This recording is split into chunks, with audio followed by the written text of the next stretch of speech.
We've talked about, of course, we talked about Part A, hospitalization. We talked about Part B, outside of the hospital. I hope you're doing this video series in order, but there is a Part C that I'm going to skip over and come back to. We're going to jump right into what I call Part D.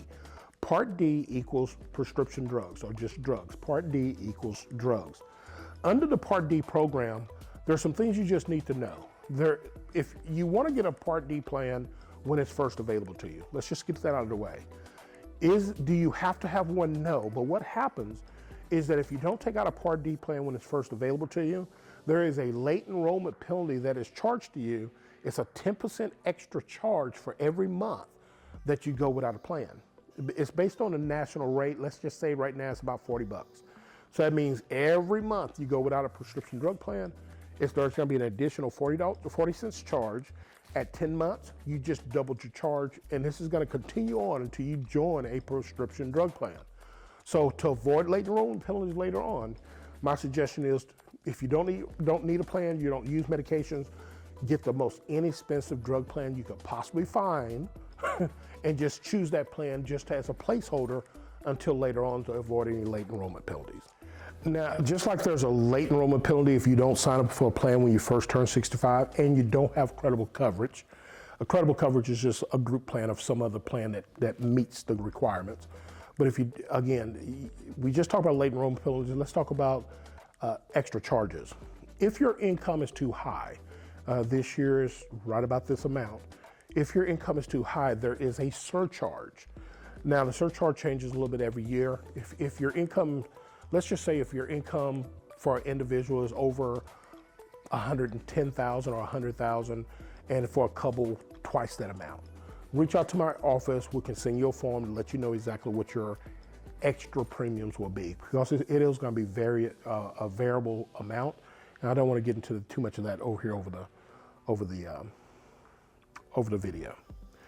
That's going to be what they call an extra IRMAA charge. Just like you get an extra charge for Part B if your income is too high, there's also an extra charge for Part D if your income is over the limit. Let's talk about a little bit more about Part D in the form of tier levels.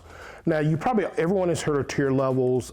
Tier level is nothing more than a fancy word of a group of medications. Most medications under prescription drug plans are grouped by expense. Inexpensive drugs, you're going to find those in tier 1 or 2.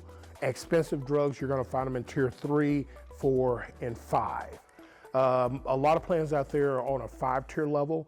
There is a 6th tier. We'll talk about that in just a moment. I also want you to, personal preference, forget about the names. Name brand, generic, preferred name brand. Forget about all those. Trust me, it's only going to cause you some headache, some acid reflux. When you're looking at medication, it all comes down to the cost of the medication and what the the drug company can get them for. So if you have a expensive medication, and let's say it's a $5,000 a month medication, and there are plenty of them out there, and all of a sudden that name brand medication that is in a tier 5 becomes generic, and it goes from being worth $5,000 a month down to $2,000 a month. They are never going to put that in a tier 1 and 2, okay? It's going to stay a tier 3 or tier 4 or something like that. It most likely will go down to a lower tier level, but it's not, even though it's a generic, it's not going to fall in what they labeled as generic tiers. So again, it's all grouped together by price. At the same time, you can have a name brand medication that is very inexpensive to make. It may only cost $50 to make a month. Well, even though it's a name brand, you'll still find that in tier 1 or 2, although the tier level is called generic versus name brand. So I just wanted to go over that briefly to just say, hey, forget about the name, what they call them. It's all about the cost and how they're grouped together. Now, when selecting a prescription drug plan, you do need to take account all your medications. My suggestion is always look at any medications that you've taken in the last couple of years, even some that you may have came off of that you want to go back onto, may want to go back into. Take a list of all your medications and then find a prescription drug plan that houses all those medications. Now, of course, we're looking at things that we're trying to predict what we're already taking.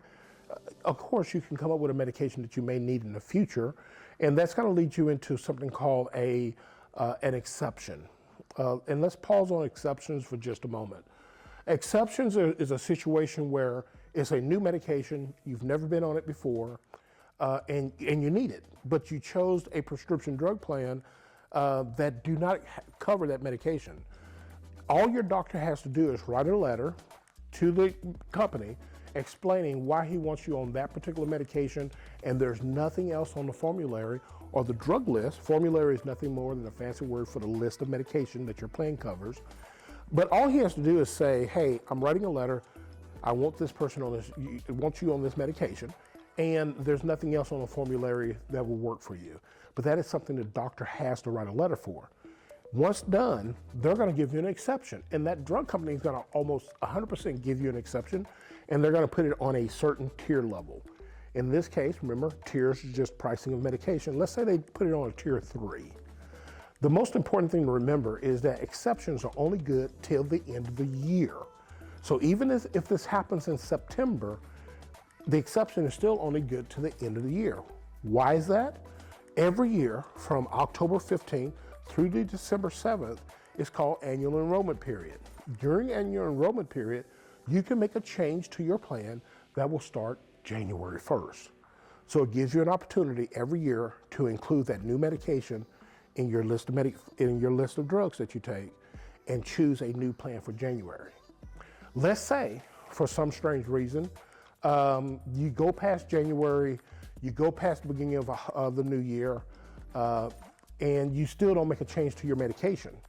And then all of a sudden you ask the drug company again for an exception for the same medication they saw that they put you on last year. Most of the time, almost in every situation, they're going to give you another approval, but they're also going to say to you, hey, you had an opportunity to change, you didn't. So now, last year we put it on a tier 3. This year we're going to put it on a tier 4. Now, so I'm telling you this just so you'll be aware. If you have an exception for a medication that's not on your drug list, you need to start looking around during open enrollment and make a change for the following year. Let's talk about a few more situations that you can run into with prescription drugs. One is something called step therapy. Step therapy is not a step class, so you don't have to worry about that. But step therapy just simply means you need to try the generic that's available for a medication before you go straight to a drug plan. I mean, to a name brand medication. So in other words, again, step therapy is nothing more than trying out a generic before you go straight to the name brand. But let's say for some reason you can't take the generic. Again, everything I'm about to tell you for the next couple of rounds is nothing more of you have to get your physician involved. If he writes a medication that you have to have, and if it's a brand name and you can't take the generic, the doctor has to get involved, and the provider has to get involved, and they have to write a letter why they want you on this particular medication instead of following the step therapy rules. The same thing applies to quantity limits. If the manufacturer states that you should only take 1 a day, and your doctor wants you to take more than that, 1.5 a day or 2 a day, the pharmacy is not going to write that prescription until that provider, doctor, who's writing the prescription have sent a letter to the pharmacy or to the drug company and explain why he's having you take more medication than what the manufacturer stated. This is all about the pharmaceutical companies covering themselves. They did the test. They know what they say is safe to use. If a doctor wants to override that, that's fine.